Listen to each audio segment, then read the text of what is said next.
जय जगन्नाथ बंधुगण आज आम जानिबा 2024 एप्रिल मासर मेष राशि मासिक राशिफल विषय एही मासिक राशिफल ग्रहंक स्थिति और चलन को नहीं आधारित एवं ग्रहंक स्थिति और चलन आम जीवन रे बहुत प्रभाव पकई थाए जहा फल आम जीवन रे केबे सुख आसी थाए तो केबे दुख आसी थाए सेथिपाई ग्रहंक स्थिति और चलन को नहीं आमे पारिवारिक जीवन वैवाहिक जीवन आर्थिक स्थिति शिक्षा व्यवसाय एवं स्वास्थ्य विषय रे संपूर्ण विश्लेषण करी कहिबो सेथिपाई वीडियो को शेष पर्यंत देखंतु और जो माने आम चैनल को नुआ करी आछंती तळे थिबा लाल रंगर सब्सक्राइब बटन को दबेई आम चैनल को सब्सक्राइब करंतु और पाखरे थिबा घंटी बटन को दबेई ऑल रे सिलेक्ट करंतु काहेकि ना आमे अपलोड करितबा प्रत्येक वीडियो रो नोटिफिकेशन आपण सर्वप्रथमे पाई परिबे।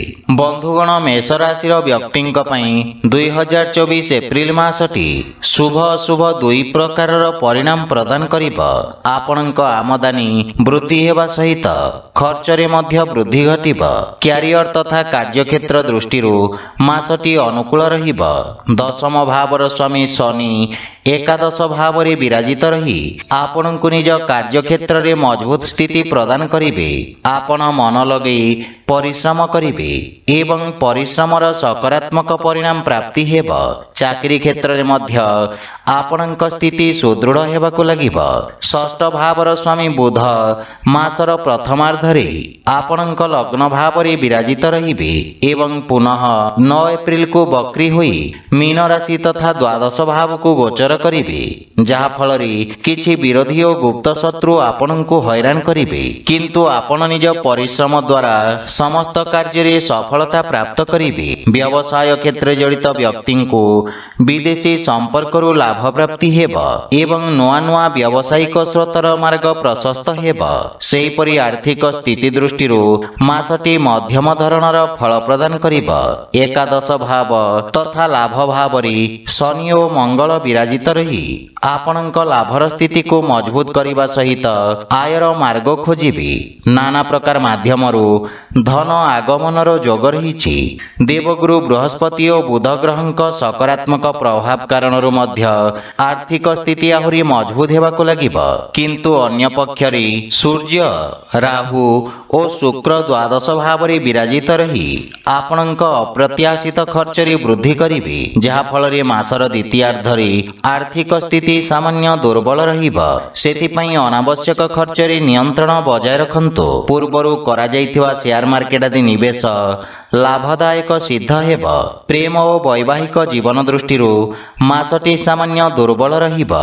शुक्र राहुंक सहित द्वादश भाव रे विराजित रही आपणक अंतरंग संबंध रे वृद्धि करिवे एवं देवगुरु बृहस्पति पंचम और सप्तम भाव रे दृष्टि रखी आपणक प्रेम जीवन को संभाळिबारे महत्वपूर्ण भूमिका नेबे किंतु मंगल ग्रह शनिंक सहित एकादश भाव रे विराजित रही पंचम भाव को प्रभावित करिवे जहा फल रे प्रेमींक सहित मतभेद और मनमतांतर संभावना रही। विवाहित व्यक्ति मानक पई मासटी उत्तम अनुकूल रहिबा।